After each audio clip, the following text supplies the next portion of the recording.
Hi, Benton. I hope you are fine. And hello, all the students who are going to access this session when the link is uploaded. I hope you have been well. It's been a while we have met in person, but kindly note that recordings have been made and posted on Core Campus under your announcements. So if you have not been able to get into these meetings, you will be able to access the links on Core Campus under announcements.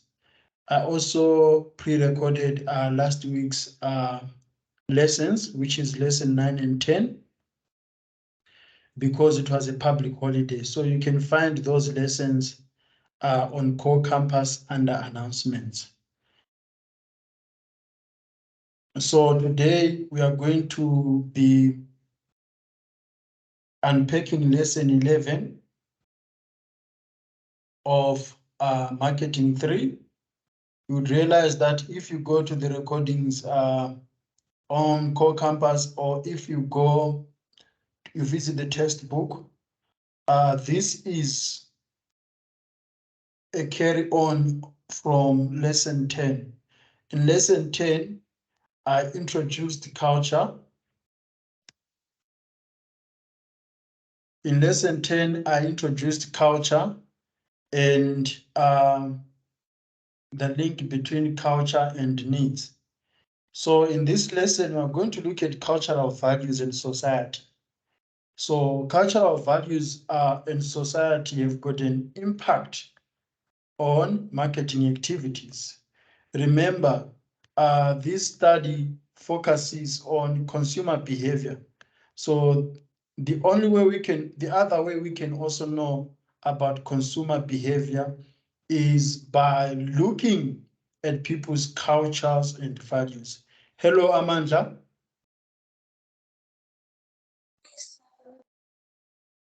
Are you now relieved? Yeah, I'm a bit relieved. I know the frustrations are. Please remind me next week when we are in class. I will show you how to do it. Sometimes it's very terrible, especially if you haven't used your Boston email address yet. Yeah. But the library can also help you to get access to your Microsoft account. Thank you, sir. Okay, it's my pleasure. I hope you have been well. Yeah, I'm fine. I'm now fine. All right. So as I've just started this session because there was no one in class, so you haven't missed out a lot. Benton is in the meeting, but he's not responding. He says that there's no sound. I'm also going to record. I'm actually recording this lesson, so at the end of the day, you'll be able to access it on Core Campus. Last week, I pre-recorded lesson 9 and 10. I don't know if you have received a notification from Core Campus yet. To be honest, I haven't checked. Okay, yes, there's lesson 9 and 10. Since last week it was a public holiday, I pre-recorded the lessons for you guys. There are YouTube links that you just need to go to Core Campus under announcements. You'll be able to find all the lessons that you've had in class. They've been recorded. Okay, we'll go check, sir. Okay, so Benton, you say you can hear me now.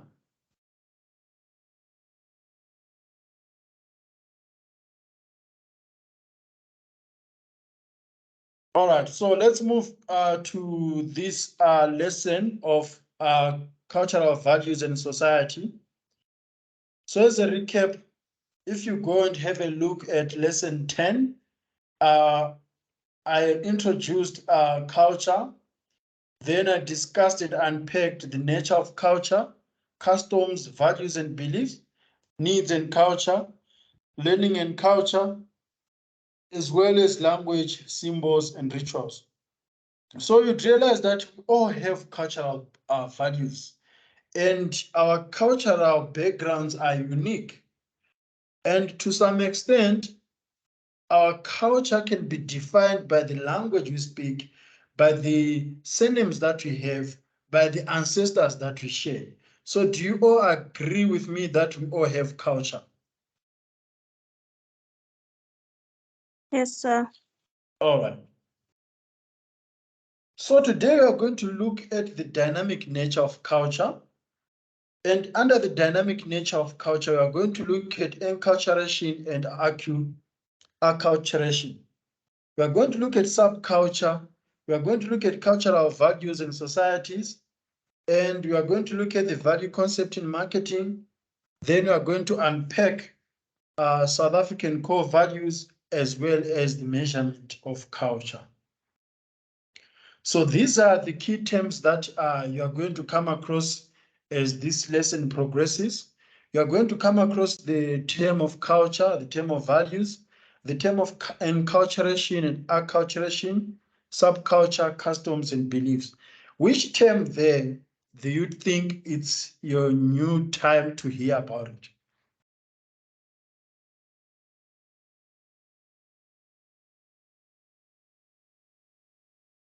Enculturation and acculturation. I don't know if I'm saying it correct. Okay. All right. I'm sure by the end of this lesson, you are going to have some sense of what enculturation and acculturation mean, and they're all about. Something that you come across in your daily lives, especially if you're a cultural person, because we do learn some cultures, we do learn some languages, we do learn people's ways of doing things. If I were to ask you, how many languages do you speak?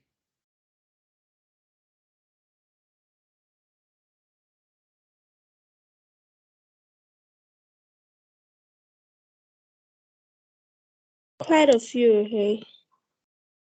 But definitely don't speak only one language in South Africa, right? Yes. Okay.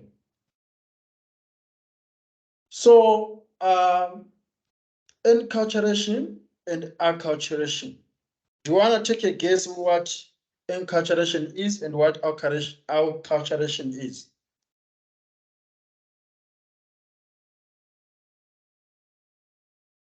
I think on the definition, it said enculturation is learning more about your culture, and then the other one Mm-hmm.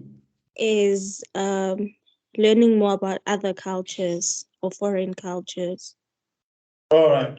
So, looking at yourself, have you ever attempted to learn your own culture? And have you also ever attempted to learn other people's cultures? Can you give me examples if you have?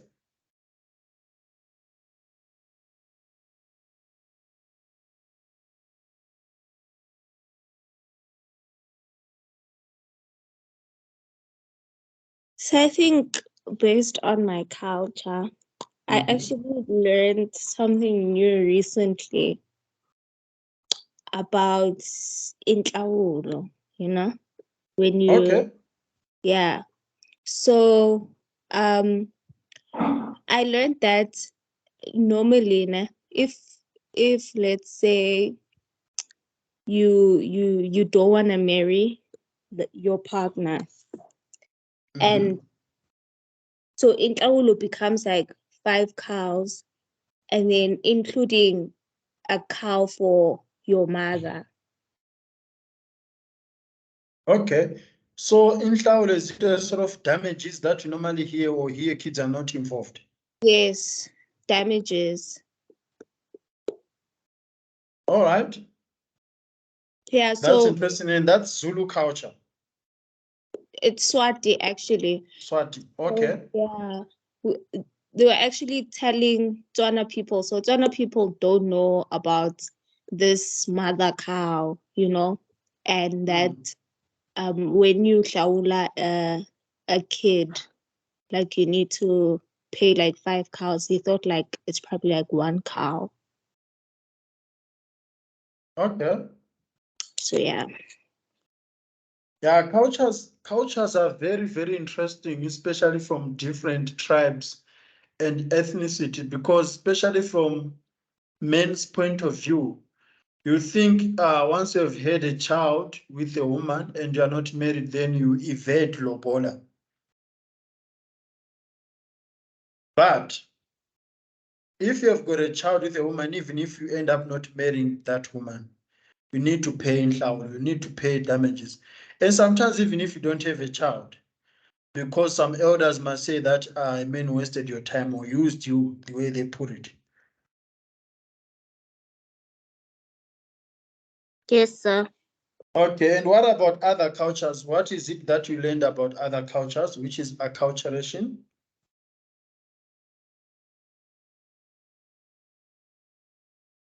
I don't know if Hindu people don't eat killed meat like your cows and what. That's why they eat um sushi, fish, I think. Okay. Yeah, there are so many cultural practices when it comes to consumption of meat. How an animal restaurants are written halal, Mm. that whenever an animal was slaughtered, halal practices were observed. So yes, cultures do play a part in the consumption of meat from animals. For example, some cultures do not eat meat from an animal that has died on its own. It has to be killed first.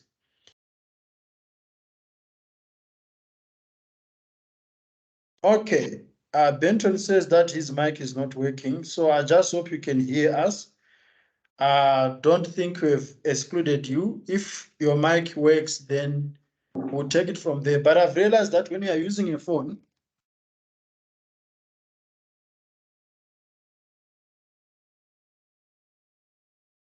audio, I'm quickly going there.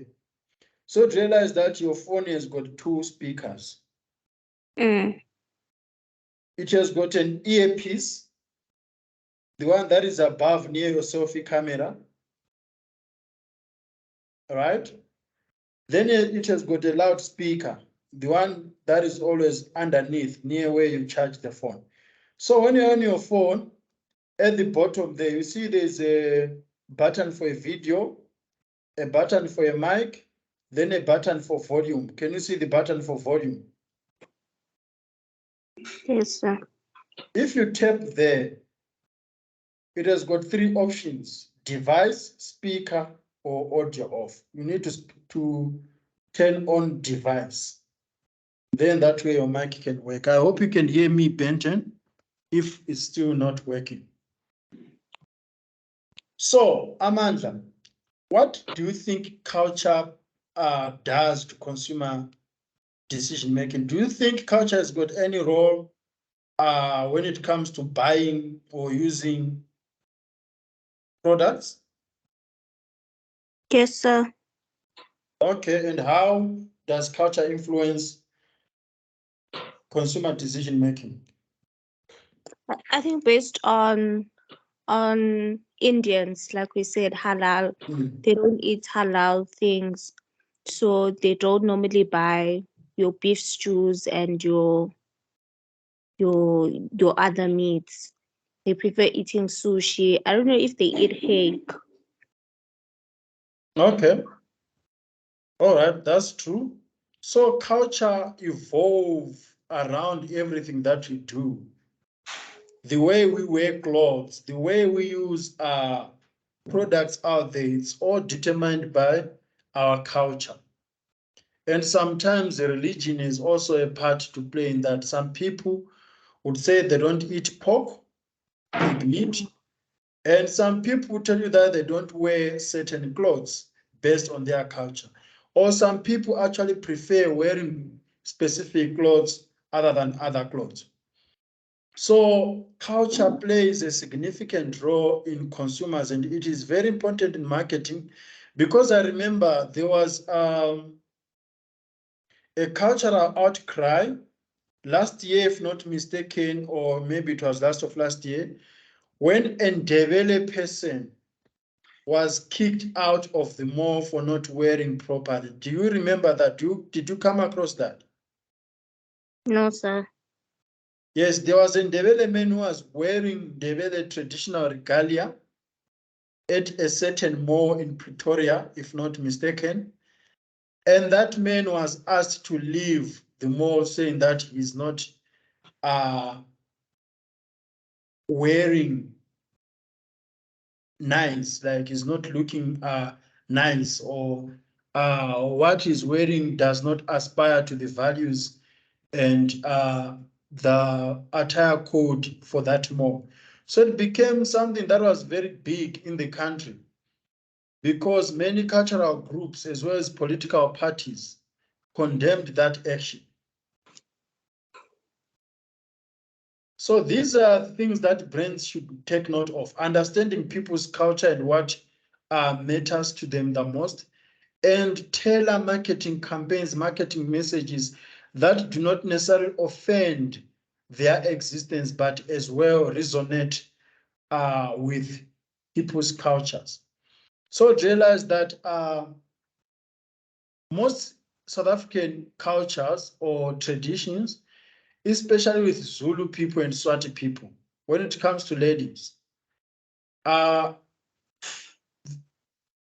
are some custom whereby a lady must walk half naked, like with boobs flashing out. Is that so? Yeah, when they go for I don't know if it's called initiation or what. Mm. Yeah. So some other cultures who are not familiar with Zulu culture or Swati culture, when it's time for reed dance, I think it's called the reed dance. Yes. So you would feel like they are participating in indecent assault or public indecency whereby they are walking naked, but it's been part of their culture. And I think, maybe you can correct me, there are some who even wear like that in their daily lives.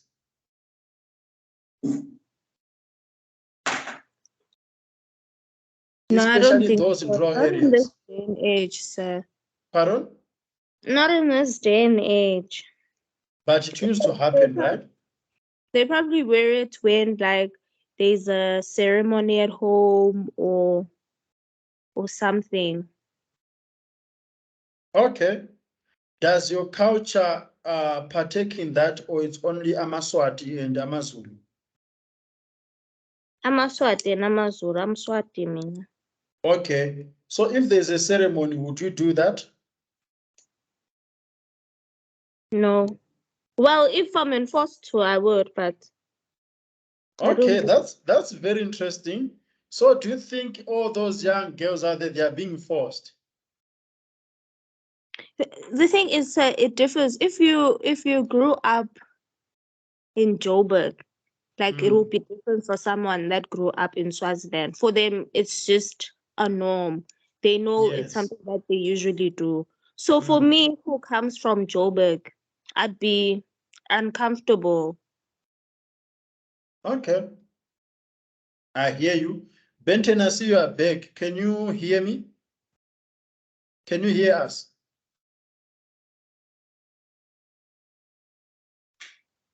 So what you're saying, Amanda, is very interesting because it then challenges brands to learn more about people's cultures instead of just condemning or judging people. Because it's easy to judge other cultures, especially when you feel like what they are doing is weird or it's ununderstandable or it's uncultural to you. Because most Western cultures, they would view the reed dance as nudity, Mm. whereby people, have got their breasts flashed out. It will be nudity. But in those people's culture, they won't even see anything wrong with it. I mean, I always look at those girls, you know, they actually take pride presenting themselves like that, like they don't feel shy. You know how you feel shy and embarrassed whenever you are topless? Yes, sir. But it becomes something that they take pride in, or maybe because they see others also doing the same, they take pride in that even if they are around men.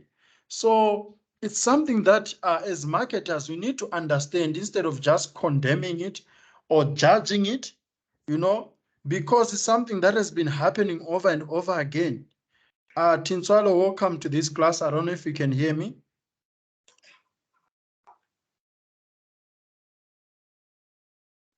Yes, I can. Angel? I can hear you. Can you hear me?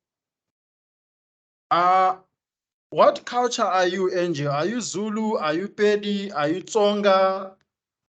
Are you colored? I'm Donna. You are Tsonga. Yes. Okay, what is it that you have learned as a Tsonga woman when it comes to your culture?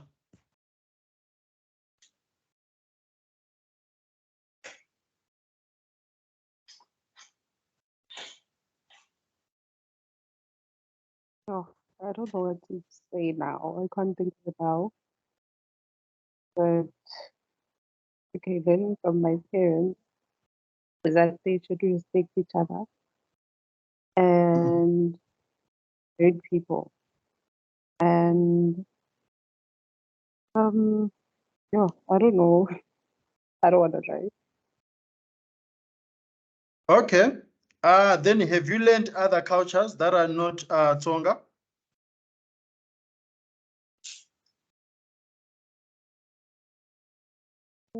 Yes, I can say I've learned, but yeah. Okay, so that's where we are. We've really started. We haven't gone through deeper into the lesson. So when you learn about your own culture, because sometimes we are raised in urban areas, and as children, we are not exposed to our own culture because we live in town. Then when we get a bit older, we then start learning about our cultures. It's called enculturation. So that's when we learn our own culture. You know, there are things that we do, and when you reach a certain stage, you realize that you actually didn't know about it. For example, when you are about to get married, there are things that you learn, that you discover, then you learn. But you wouldn't have learned those things if we're not going to get married in terms of culture.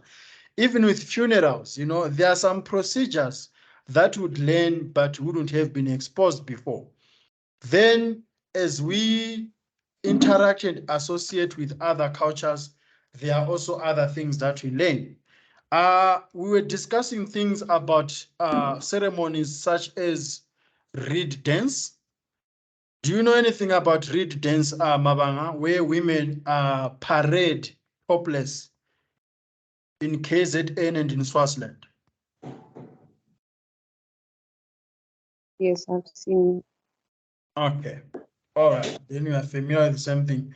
But unfortunately, Amandla, who is also SWAT, who is capable of doing that, she said that she cannot do it unless she is forced. So she's abandoning her culture here. I say how. Are you not abandoning your culture by not doing what your culture demands you to do?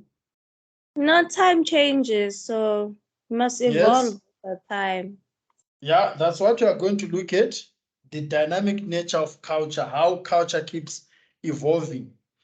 Benton can't hear us, but I'd also like to emphasize that there are also cultural expectations from men, not only from women. I think it's with Amakhosa, whereby they go through initiation, especially in winter, and that initiation also involves circumcision and how to be a man. Have you guys heard about that? Yes, sir. Okay. So these are all the cultural practices across the country that we need to be well aware of. And whenever you are coming up with a marketing plan or a marketing strategy, you need to be considerate of these. Remember, we do pestle analysis where we look at government factors, social factors, political factors, economic factors, and all these factors that has got an impact on marketing strategy and consumer behavior. Yes, So sir. with the constantly changing and evolving nature of culture, it means that marketers have to continuously monitor why consumers do what they are doing, who consumes a brand's product, when these products are bought, how and where different media research consumers and new products appear on the market. Enculturation is the learning of our own culture, whereas acculturation is the learning of a new or a foreign culture. The process of acculturation results in growth of cosmopolitan urban community with different ethnic groups experiencing constant interaction. Therefore, acculturation may lead to subcultures that ensures lifestyle and consumption pattern change, effect that marketers need to continuously monitor.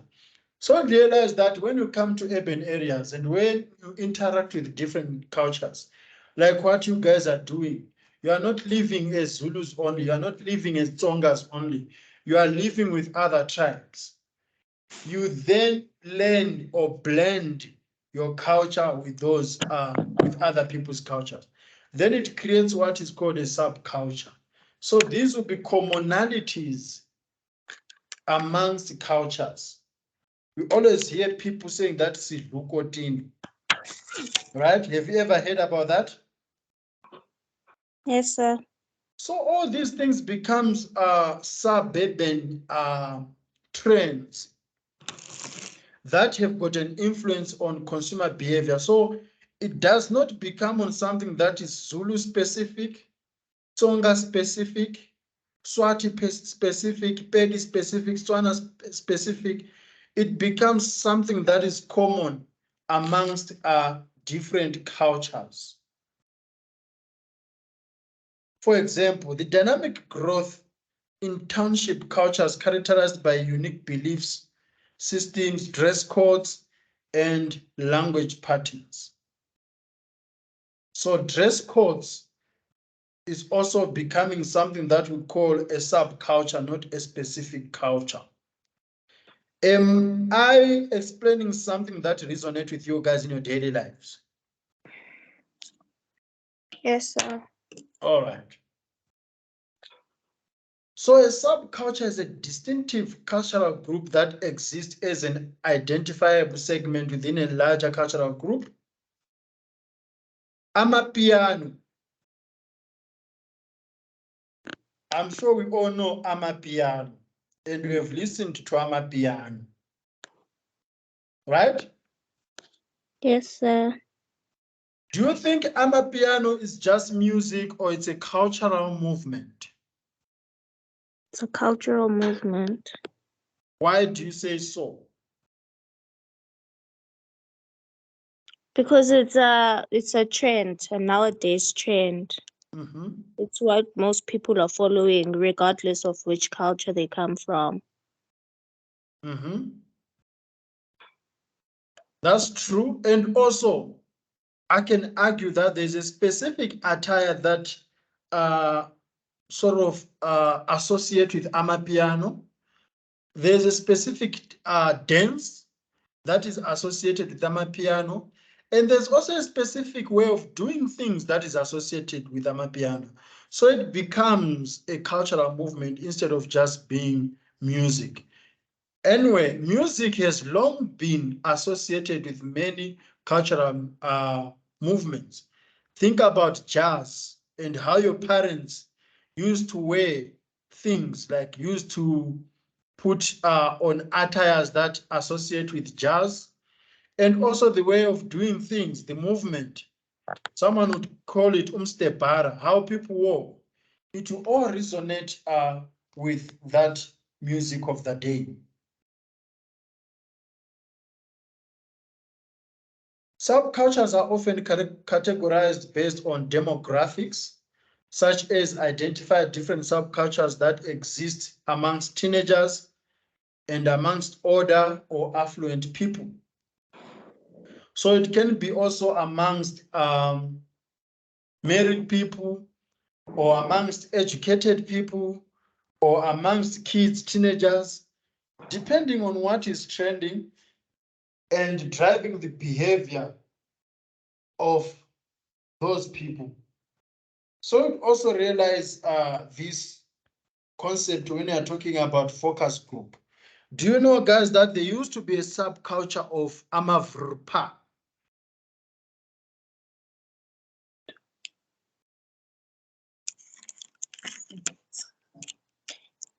Yes, sir.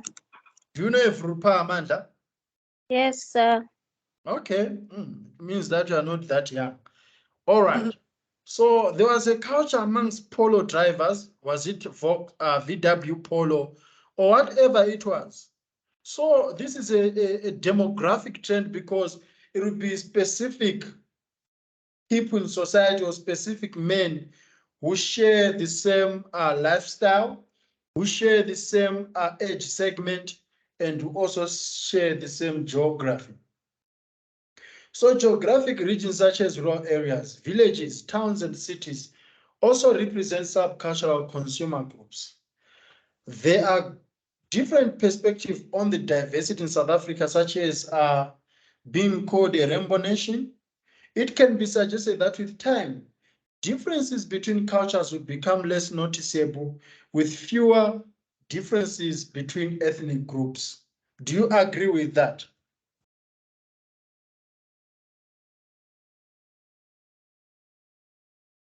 Please repeat that.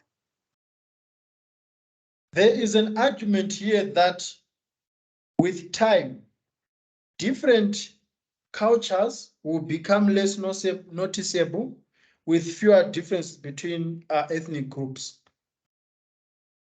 So there won't be much differences between Zulu, between Pedi, between colored, and so on. It will be just South Africans. Oh, yes, sir. Okay. To some extent, I feel like it's already happening. We Yes, are sir. even having new languages that blends all languages. You know, think about the slang that we use nowadays, like danko. Danko, Yes. you find it in Pedi, you find it in Zulu, you find it in Afrikaans. So differences now, they are becoming less noticeable. But I can also argue that there will be those minor group who love their culture, who would like to put their cultural flag at the top of other cultures. So it is important to note that subcultures make up market segments, and brands often formulate marketing strategies and products tailored for specific subcultural needs. So this is why we need to understand the consumer behavior of subcultures, because subcultures have got a role to play in individuals' consumer decision making. Then we look at cultural values in societies. We have got what is called collectivism. So this is whereby you do things as a group, be it as a family, be it as a community, be it as a nation. So you are doing things as a group. It's called collectivism. Then there is what you call individualism, where you do things on your own, when you show your own freedom and independence or autonomy. So collectivism, when it comes to culture, it is the practice of giving a cultural group priority over each individual in it. So wherever you walk, Benton or Amandla, do you recognize yourself as a Swati? As an African, sir. Not as a Swati. Amandla, you do hate your tribe. There's nothing favorable that you have said about being a Swati so far. No. Okay. Benton, I'd like you to type this one if you can hear me. Do you recognize yourself as a Swati? You said you come from Emalahleni, so I'm assuming you're a Swati. Which tribe are you, if not Swati? Okay, you are Swati. So do you see yourself as a Swati man?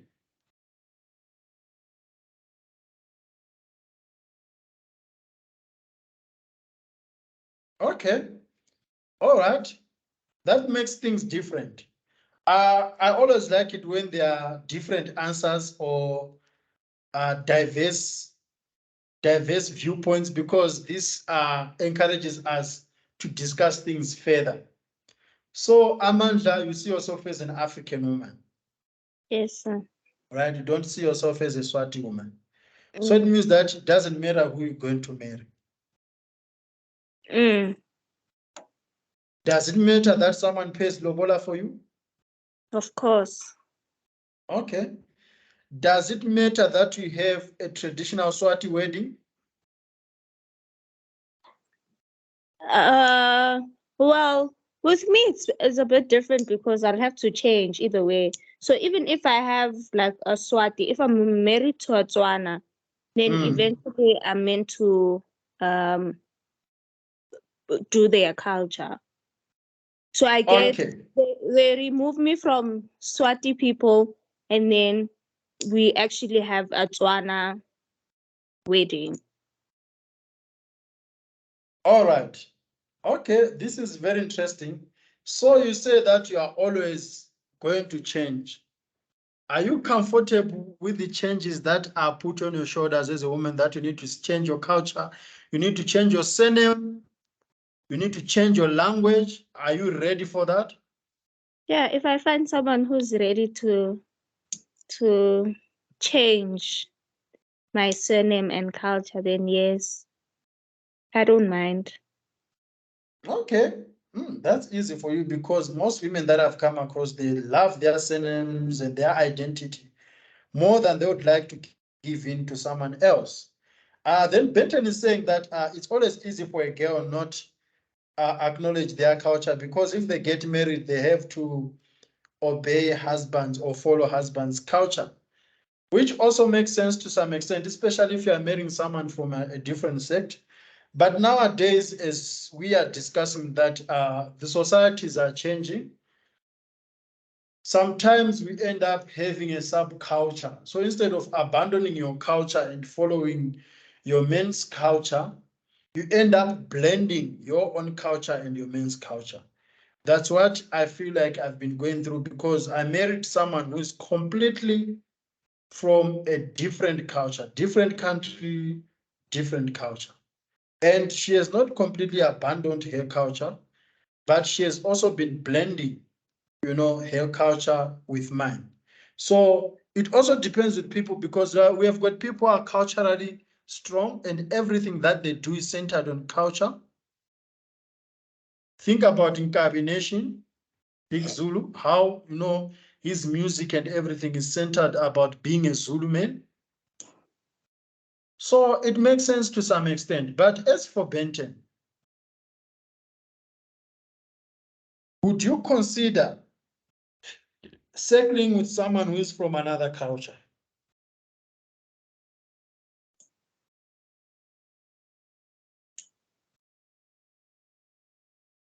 I hope you heard me, Benton. Since you said that you wanted 6 kids, if I remember. So what are the cultural implications on that? Okay, so individualism is mostly related to emotional independence from groups, organization, and collectivism. So you'd realize that within the collective nature of culture, within the group that you aspire to, that you belong to, you also still want your identity to stand out, your own identity. Even if you are Swati, even if you are Zulu, you also still have that personal brand that highlights some emotional independency from yourself. So individualism and collectivism refer to the relationship we perceive between ourselves and the group to which we belong. Consumers' needs and desires are shaped by their values, which in turn are influenced by society to which they belong. Therefore, values are conceptualized as deep-seated motivators instilled by culture. So these are the characteristics of values. Values are beliefs and concepts. So it's something that you have plugged in your mind. You know, think about the belief that you have all heard that love is blind. People keep saying love is blind. Yes, sir.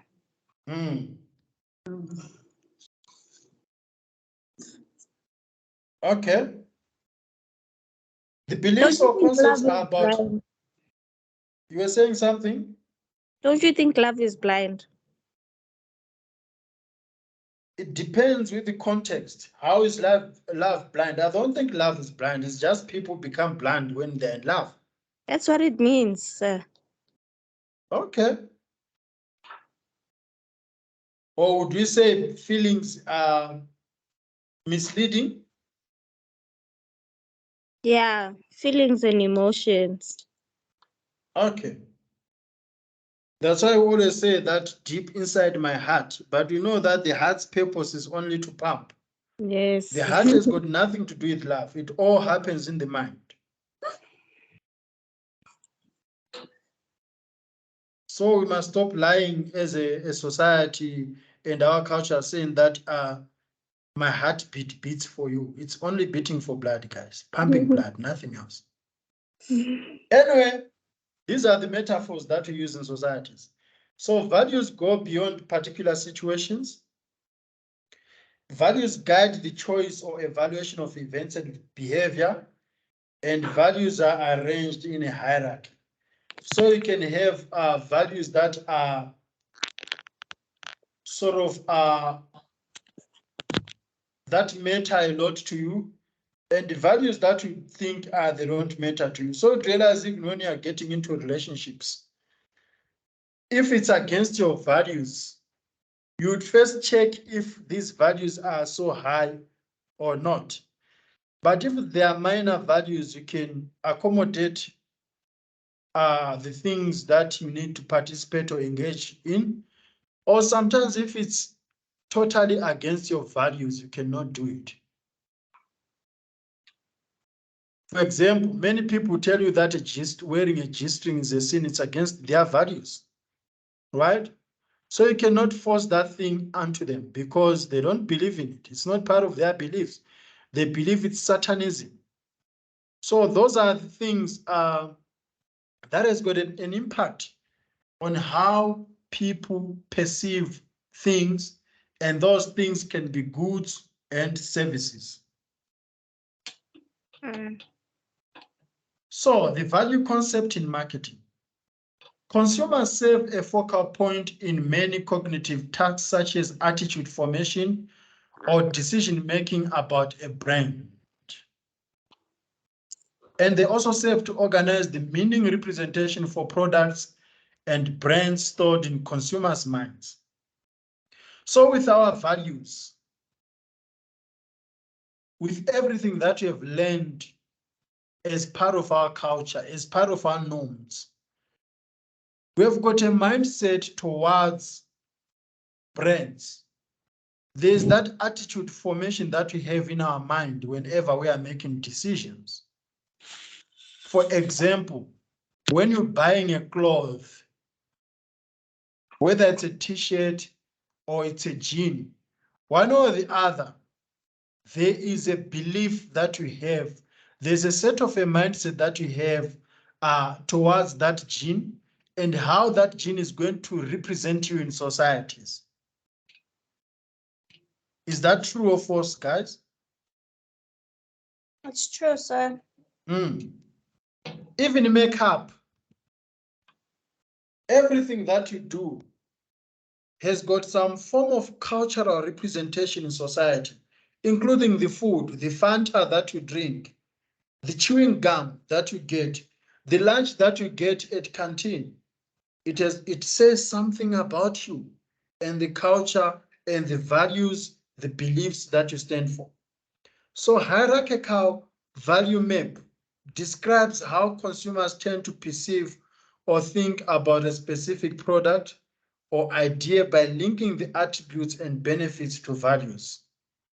Therefore, hierarchical value map provides a structure of consumer associations with a product or idea at 3 levels of attributes, benefits, and values.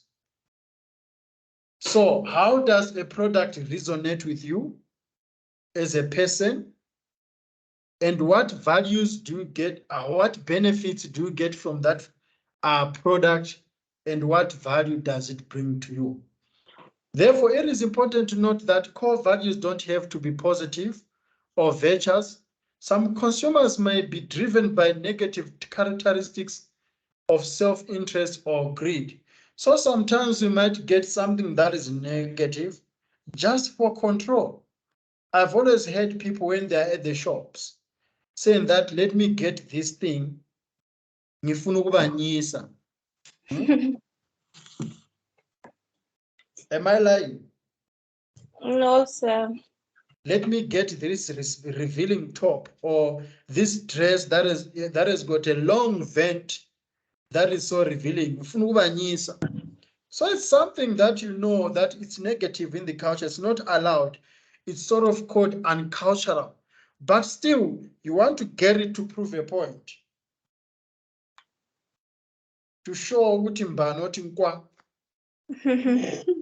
Correct, right? Okay.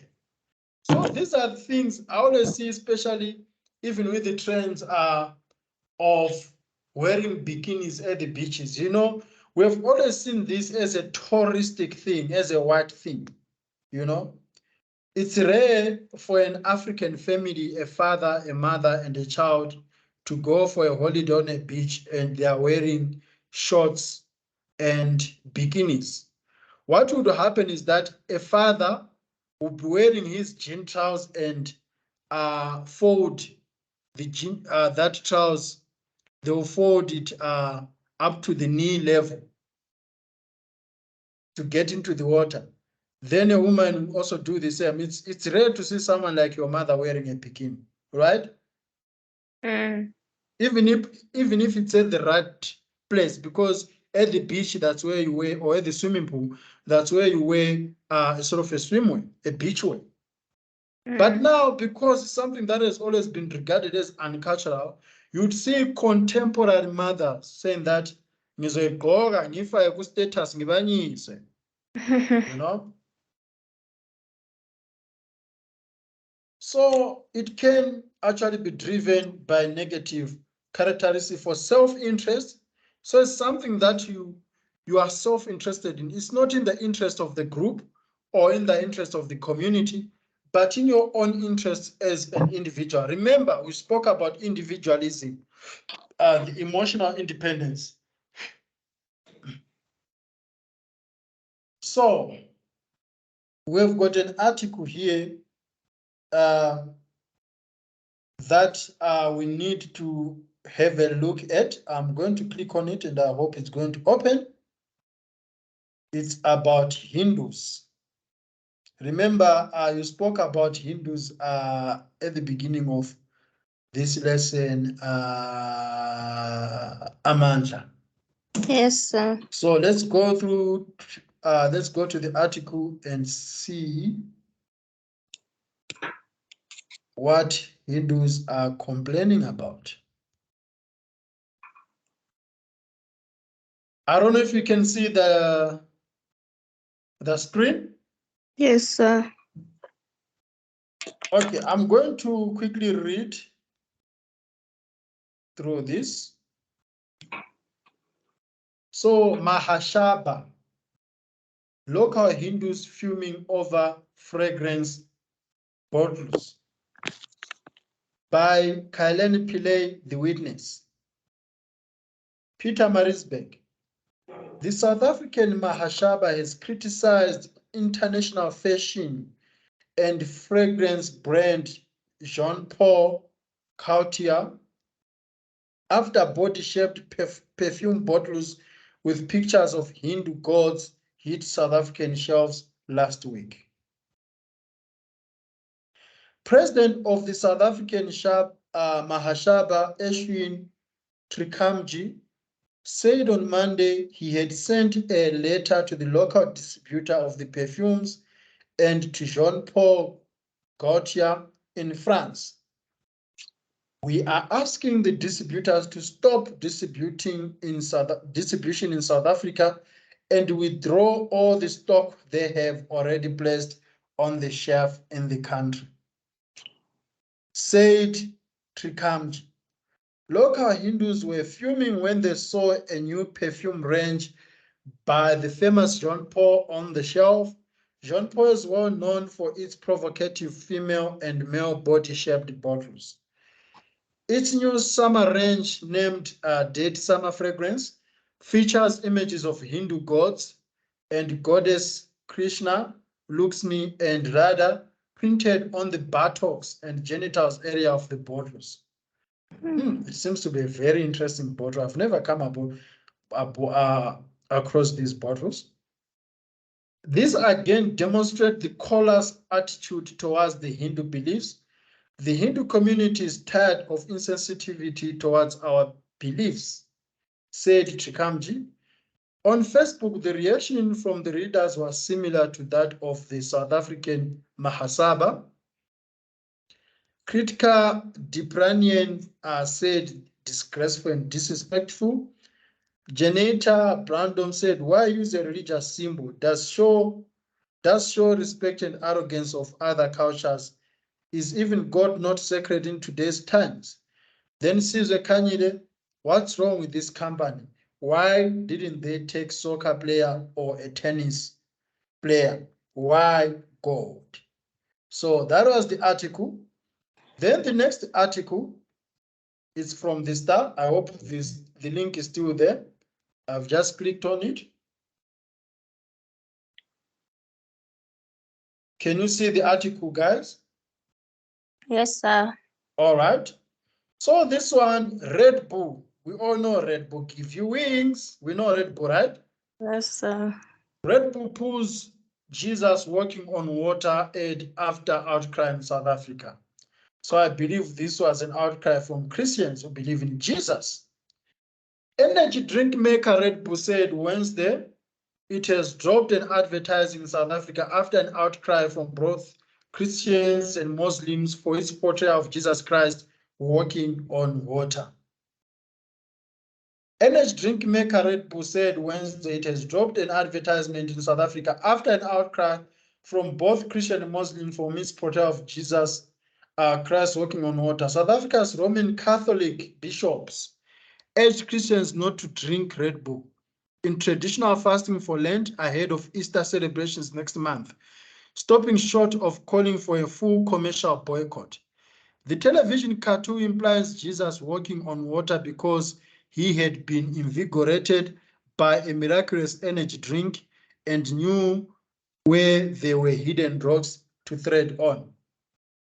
South Africa's Muslim Judicial Council on Wednesday warned of consequences of secular extremism against any religious faith. It said any insults and satire of Jesus targeted the very foundation of Islamic theory. Christ is a revered prophet in Islam. In a message to Cardinal Wilf Napier, head of Southern African Roman Catholic Bishop Conference, the Muslim Council said the aid was hateful to Christian, Islam, and religion as a whole. We wish that our voices can be united to make clear to any secular extremist that any attack or defamation of religious symbols and sacred spaces is not acceptable, the council said. So these are some of the instances that have got implications on culture, guys. Culture is very sensitive and it can lead to big ramifications about one's products and brands. So what are the implications of the incident in the articles on the above links?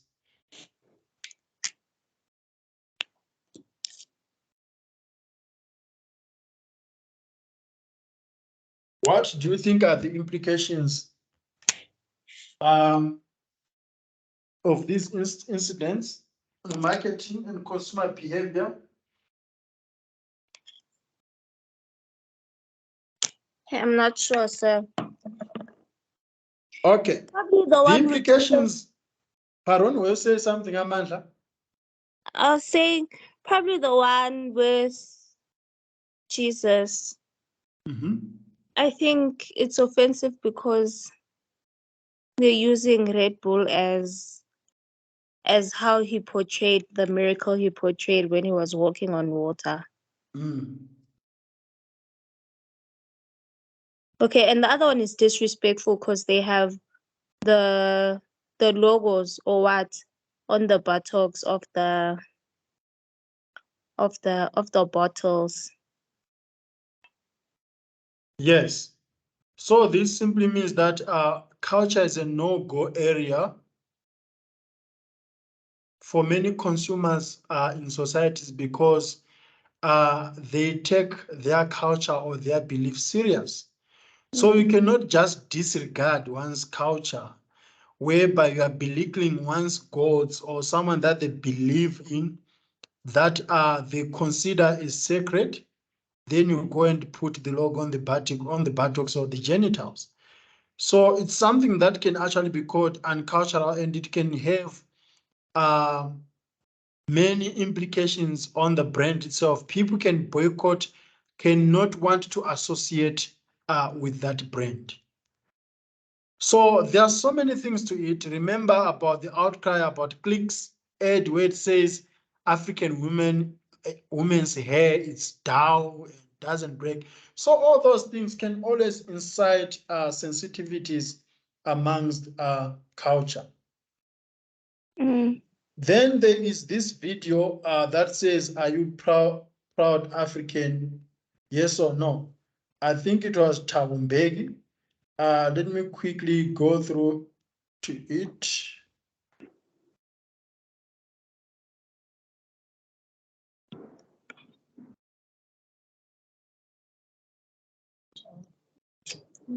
Oh, this is the Red Bull, the actual Red Bull ad. I didn't come across it. Let's actually see what was the uproar about this advert.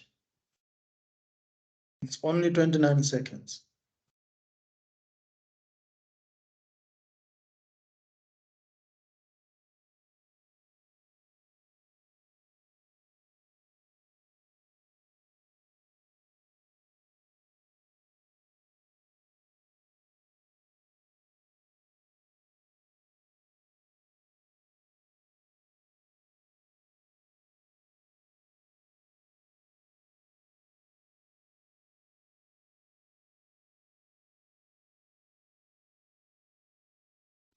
That's quite offensive.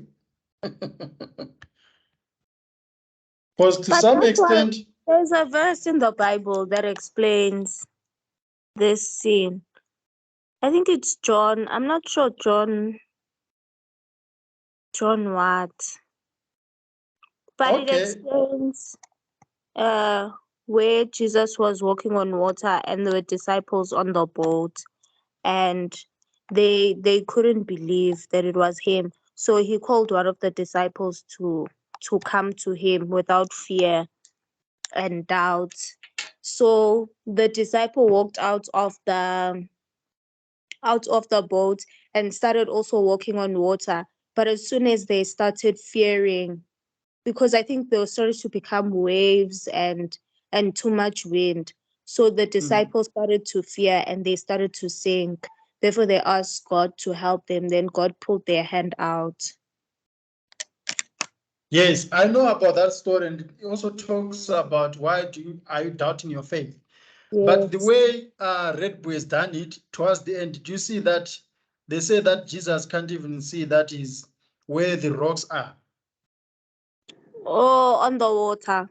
Yeah, so they're discrediting that Jesus was actually not walking on the water. There were rocks behind. Did you see that? No.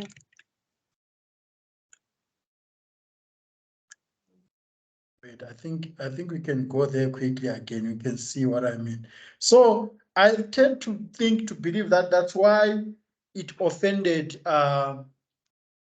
religious groups. So they were not offended by the advert itself, but the way they put it, that they sort of discredited what was shared in the Bible. It makes sense. So where is it? Where is my screen? Okay, here. Have a look at it again, especially towards the end, and hear what they say about the rocks. We can hear the sound.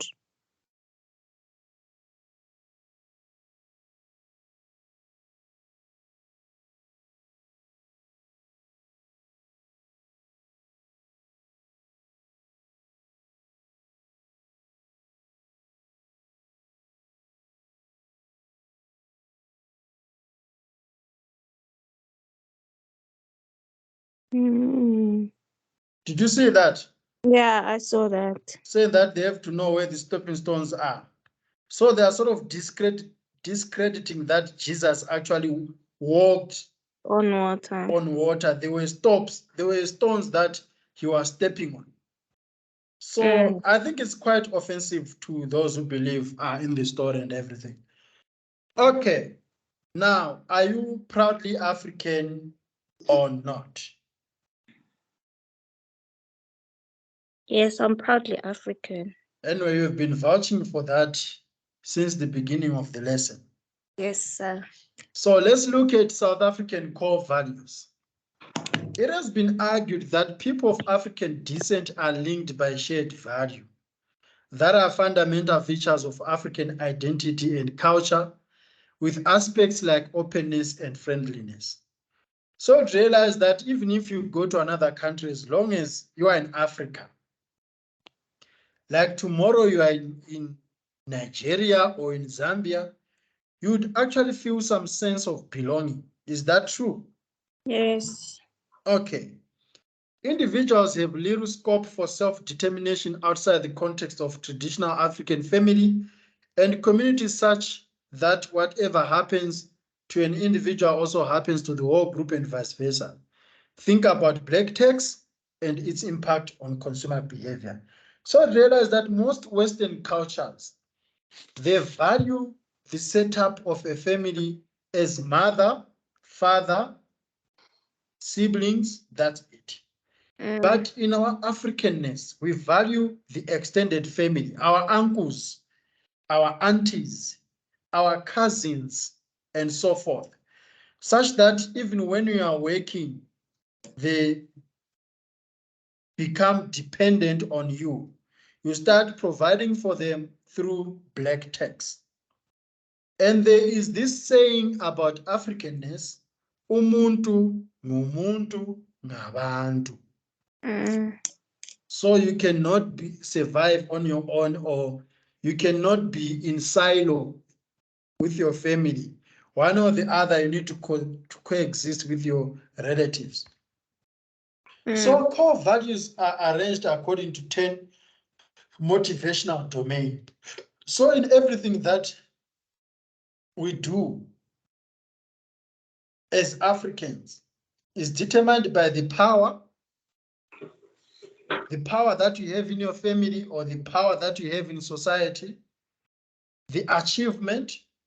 So for example, being at Boston, getting some qualification, some degree, it will also position you better in the African setup of your family.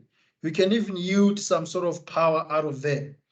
Hedonism, stimulation, self-direction, universalism. So all these are in the textbook. Benevolence, tradition, conformity, and security.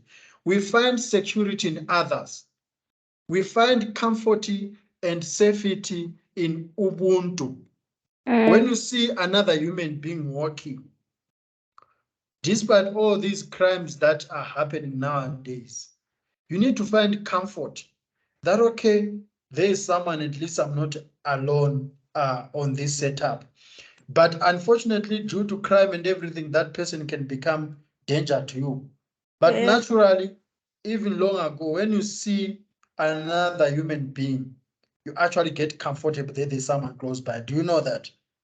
Mm. So how do you measure culture then when we look at the impact of culture on marketing? But before I proceed, are there any questions, Amanda? No, sir. Is there anything that you'd like to add on? No, sir. Okay. So in order to deliver products that meet the expectations of customers, we need to measure culture. And there are various methods that are utilized to measure culture, such as content analysis, consumer fieldwork, and social value measurement. So you need to know more about the Christians, more about the Hindus through content analysis or going there into the field, finding out things that can be offensive to them and things that can be of admiration to them. It's not only the Hindus, the Jews, the Christians, the Muslim. So all that you can always know the intensity or the measurement of culture through content analysis, consumer feedback, and social value. But there are also other methods that you can use to measure other people's culture. So in conclusion, this lesson outlines South African core values and challenged students to apply a means to an end chain analysis to assist in identifying personal values, influencing their decision-making processes. You were encouraged to appreciate the role and influence of values on consumer and identify their values. Consequently, students were challenged to understand the importance of values in consumer decision-making, and you learned the position of brands. You learned the position of brands based on value. So all these brands such as Red Bull, the Jean-Claude, you can see their position on societies and how societies also perceive them. Are there any questions about lesson 11? No, sir. Okay, so we are now moving on to lesson 12, when we will be looking at reference groups. So you realize as we go through lesson 12, you realize that there's a link between culture and reference groups. So we need to unpack what are they and how they are used.